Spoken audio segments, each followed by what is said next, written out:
Pure air, clean water, and unpolluted land. These are essential resources for a healthy environment. But the reality is very different.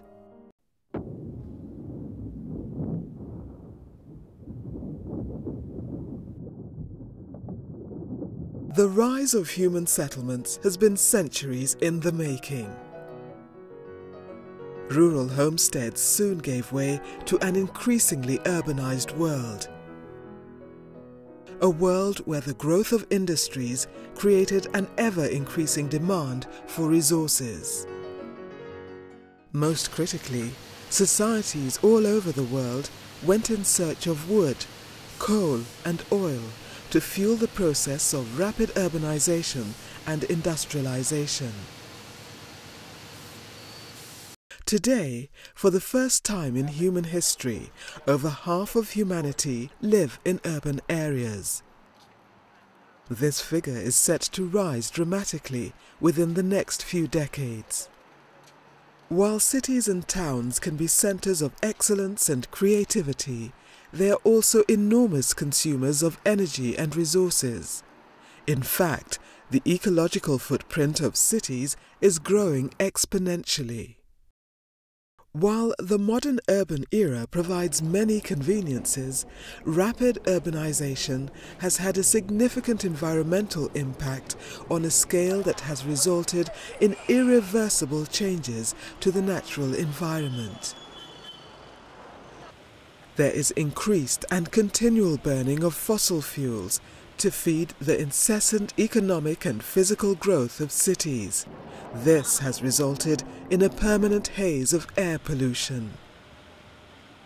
Our natural environment has been fragmented by expansive road networks, noisy and endless traffic, 24-hour light, and constant global communications.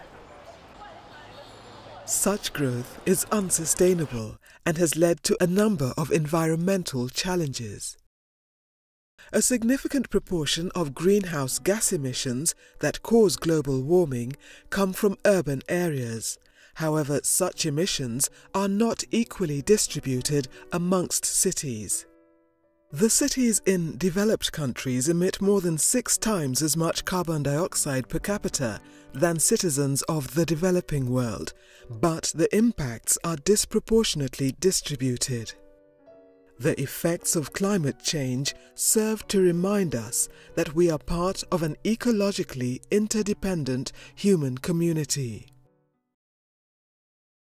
In an interdependent world, we cannot continue to destroy our forests at such an alarming rate. This not only has a direct effect on the climate, but it also leads to a loss of biodiversity. In our interdependent world, we are already seeing the results of climate change. As the sea rises, the situation can only get worse, especially as 3/4 of all large cities are located by the coast and half of the world's population lives within 60 kilometers of the sea. Our cities are surrounded by slums, housing new migrants, many of them environmental refugees. UN Habitat estimates that some 1 billion people live in informal settlements, and they are the most susceptible to disasters triggered by climate change. These vulnerable populations live in already marginalized environments prone to increased inland flooding, temperature extremes, or a rise in sea level. The challenge then is to allow for urban growth without destroying the environment.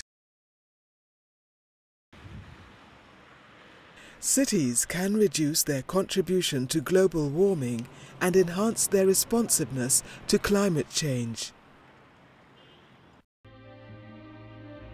We need to ask ourselves, how can our cities once more be places where there is pure air, clean water, and unpolluted land.